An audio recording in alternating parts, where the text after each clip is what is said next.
మహానుభావుడు మహాభీషుడు 1000 అశ్వమేధ యాగములు చేశాడు, 100 రాజసూయ యాగములు చేశాడు. అంటే సామాన్యుడైనటువంటి రాజు కాడు, అసాధారణ ప్రజ్ఞాశాలి, గొప్ప రాజర్షి, అంతటి ధర్మం తెలుసున్నవాడు. ఆయన విమానం ఎక్కి ఇంద్రసభకి బ్రహ్మసభకి వెళ్ళగలిగేవాడు. బ్రహ్మసభకి ఒక ప్రత్యేకత ఉంటుంది. ఒక కోణాన్ని ఇప్పుడు నేను స్పృశించను, కానీ బ్రహ్మసభ అనబడేటప్పటికీ దానికి ఒక ప్రత్యేకమైనటువంటి గౌరవం. ఎందుకంటే ఆయన ఎప్పుడూ 4 ముఖాలతో ఆయనే వేదం చెప్తుంటాడు. కాబట్టి అటువంటి బ్రహ్మసభలోకి వెళ్ళి నిలబడగలిగినటువంటి అదృష్టాన్ని, బ్రహ్మగారి సభలో బ్రహ్మగారు మాట్లాడుతుంటే కూర్చుని ఆయన ఇచ్చిన ఆదేశాలని వినడం. బ్రహ్మగారు మాట్లాడడం అంటే ఎలా ఉంటుందో తెలుసా అండి? ఏమది సామాన్యంగా ఉండదు. ఎందుచేతనంటే భూత భవిష్యత్ వర్తమాన కాలములు గుర్తిరిగిన మహాపురుషుడు, త్రిమూర్తులలో ఒకరు. బ్రహ్మగారంటే సామాన్యమైనటువంటి స్వరూపం కాదది. అటువంటి మహానుభావుడు ఆయన ఆధ్యక్షం వహించి మాట్లాడుతుంటే, కమలగర్భుడై కూర్చునుంటే, ఆ సభలో నిలబడడం అంటే మాటలండి. ఒరే, ఎక్కడ విశేషం రా! 1000 అశ్వమేధ యాగములా, 100 రాజసూయ యాగములా, దివ్య విమానములు ఎక్కి చతుర్ముఖ బ్రహ్మగారి సభకి వెళ్ళడమా, ఇంద్రసభకెళ్ళి ఇంద్రుడితో కలిసి కూర్చోవడమా, ఏమి వాళ్ళు పొందినటువంటి వైభవం! అంతటి మహానుభావుడు. ఆయనకి ధర్మం తెలియదనో, ఆయన ఆషామాషిగా ప్రవర్తించే వ్యక్తినో, ఆయనకి ఏవీ తెలియదనో మీరు అనుకోకూడదు. బ్రహ్మగారి సభలో ఎలా నిలబడాలో ఆయనకి తెలియదు, బ్రహ్మగారి సభలో ఎలా ప్రవర్తించాలో ఆయనకి తెలియదు. ఇదే కొత్తగా వెళ్ళాడు ఆయన. ఆయన ఎన్ని పర్యాయములు వెళ్ళాడో బ్రహ్మసభకి. అటువంటి మహాపురుషుడికి ఒక ఆశ్చర్యకరమైన రీతిలో మనస్సు కదిలింది అంటే ఏమనుకోవాలి? నేను మీతో మొన్న మనవి చేశాను. ఏదో ఒక గొప్ప మేలు ఈ భూమికి చేయడం కోసం పరదేవత సంకల్పం చేసింది అని మనం అనుకోవలసి ఉంటుంది. కాబట్టి అటువంటి తల్లి సంకల్పమేమో ఈ మహాభీషుడు వెళ్ళి బ్రహ్మగారి సభలో నిలబడ్డాడు.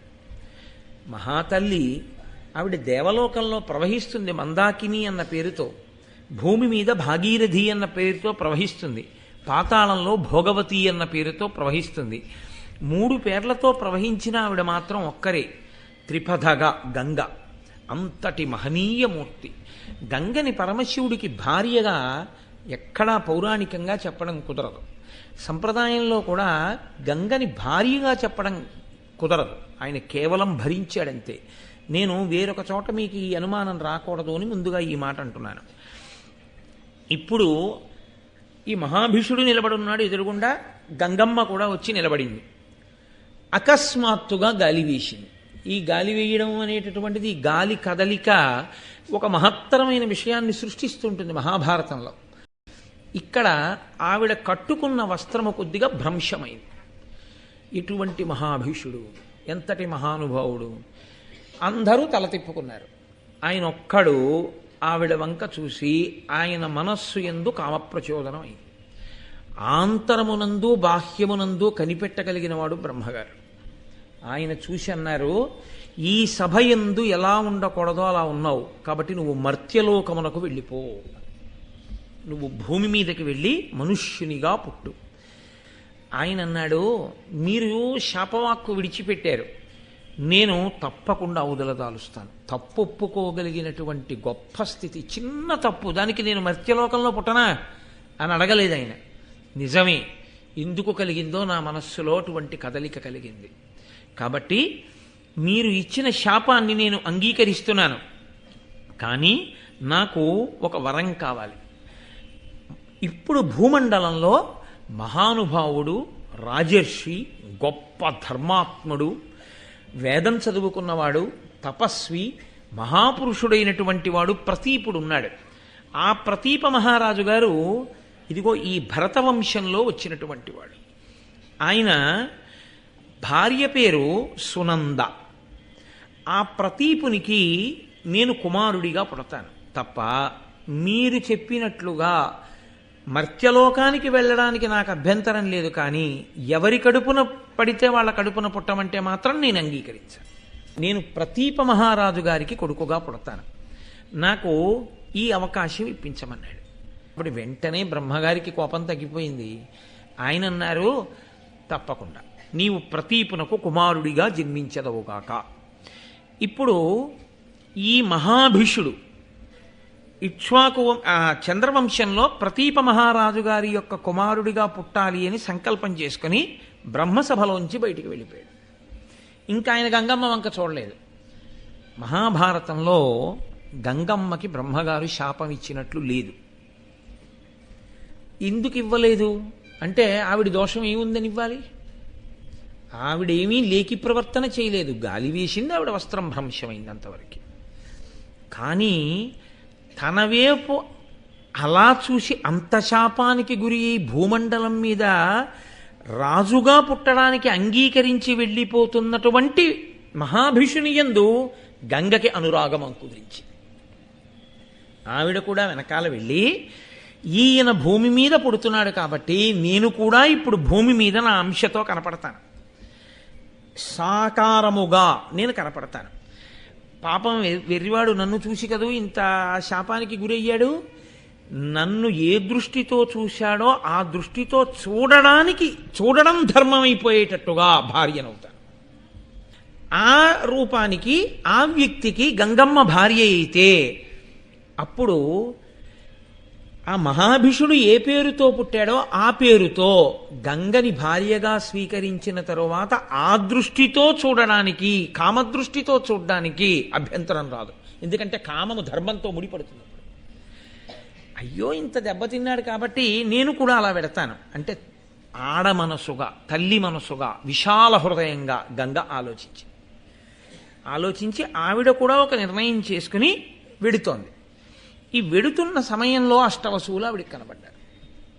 అష్టవసువులు పవిత్రాత్ములు, మహానుభావులు వాళ్ళు.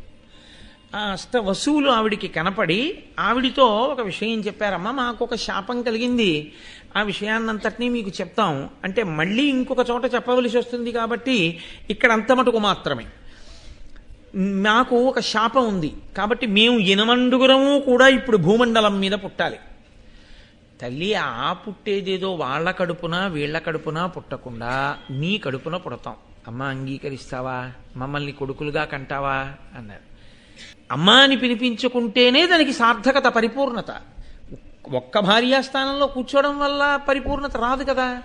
అందుకని ఎలాగో నేను అమ్మ అనిపించుకున్న నాడే సార్థకత కాబట్టి మనుష్యుడికి భార్యనైన మనుష్యకాంతగా ఉంటాను కాబట్టి అప్పుడు అమ్మ అనిపించుకోవాలి. ఈ పిల్లల్ని నాకు కొడుకుల్ని చేసుకుంటే తప్పేమిటి? వసువుల్ని మంచిదేగా, మంచి కొడుకులు పుడతారు. తప్పకుండా ఆవిడ అభయం ఇచ్చేసింది. అభయం ఇచ్చేయగానే వాళ్ళు అన్నారు, అమ్మ పుట్టగానే తీసుకెళ్ళి మమ్మల్ని గంగలో పడేయండి. ఆవిడ హడిలిపోయింది. ఇంతటి మహాత్ములు నా కడుపున పుడతారా?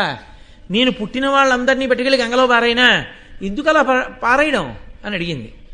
మాకు వశిష్ఠ మహర్షి శాపం అమ్మ, భూమి మీద పుట్టాలి, పుట్టి ఉండమని లేదు, పుట్టమని ఉంది. కాబట్టి పుట్టి మాకు మత్స్యలోకంలో ఉండాలని లేదు, పుట్టగానే తీసుకెళ్ళి మళ్ళీ గంగలో పడాయి.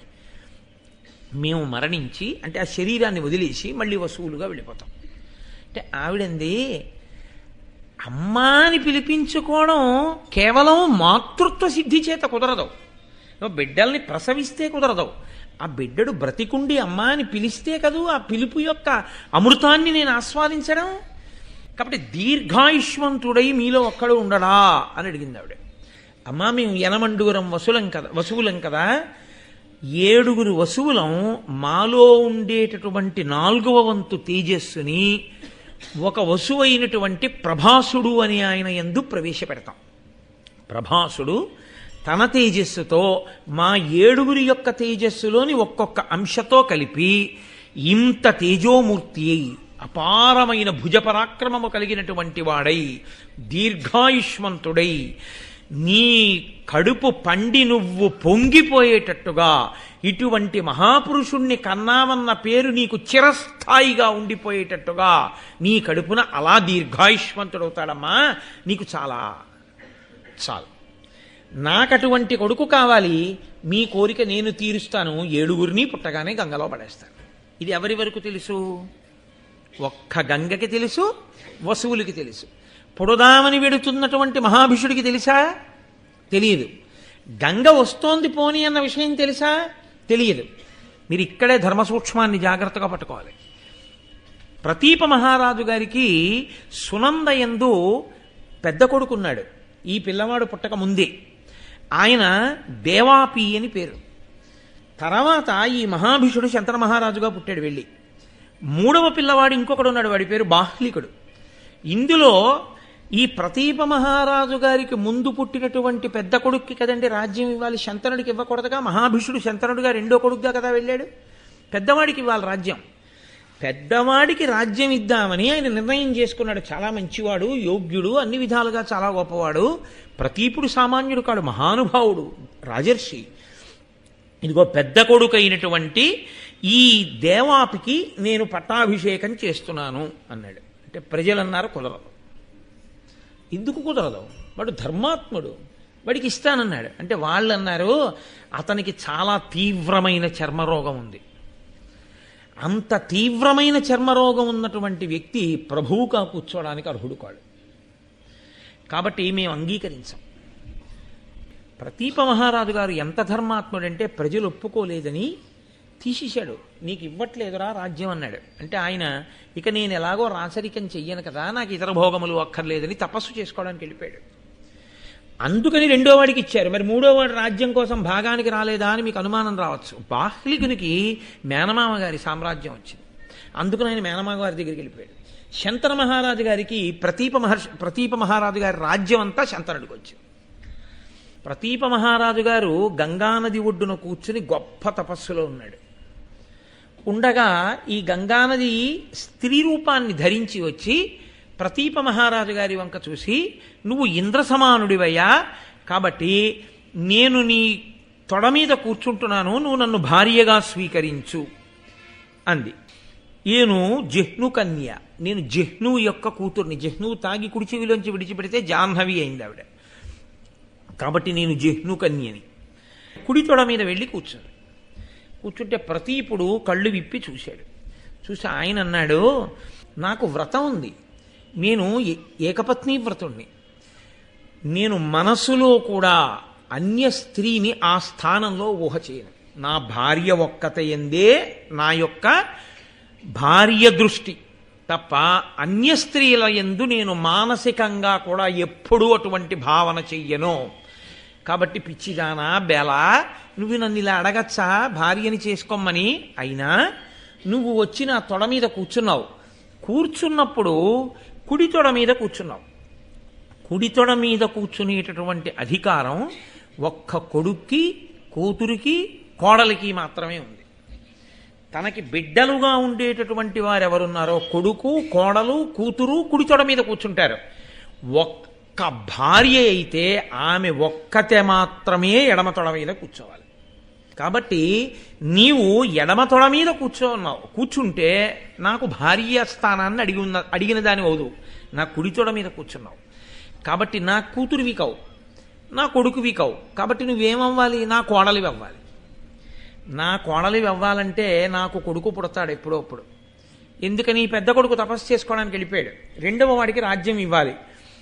ఆ కొడుక్కి నిన్ను భార్యని చేసుకోమని నేను చెప్పి వెళ్ళిపోతాను. ఇంత ధర్మాత్ముడు, ఇంత రాజర్షి అయిన వాడు కోడల్ని నిర్ధారించి వెళ్ళాడు. మా నాన్నగారు చెప్తే చేసుకున్నానని చెప్పి చేసుకుంటే ఇక కుల పెద్దలు కానీ, పౌరులు కానీ, పురోహితులు కానీ అడ్డు పెట్టడానికి ఏం లేదు. ఆవిడ సచ్చరిత్ర కింద లెక్క. ఆవిడ కడుపున పుట్టిన బిడ్డలకి రాజ్యాధికారం వస్తుంది. ఎంత చమత్కారం జరుగుతోందో చూడండి. కాబట్టి ఇప్పుడు ప్రతీపుడు ఆమెకి మాట ఇచ్చాడు. గంగ వెళ్ళిపోయింది. మళ్ళీ జలస్వరూపాన్ని పొందేసింది. కొంతకాలం అయిపోయింది. మహాభిషుడు, ఎవరు మహాభిషుడు? పేర్లు ఇన్ని వాడడంలో మర్చిపోకూడదు. బ్రహ్మసభలోకి వెళ్ళి చూసినవాడు ఆయన ఉన్నాడే, గంగమ్మని చూసినవాడు. ఆ మహాభిషుడు ఇప్పుడు శంతన మహారాజుగా పుట్టాడు. ఈ శంతన మహారాజు మళ్ళీ చాలా ధర్మాత్ముడు. ఎంతటి ధర్మాత్ముడో, ఎంతటి రాజర్షియో, ఎంతటి గొప్పవాడో ఆంధ్ర భారతంలో లేదు. కానీ సంస్కృత భారత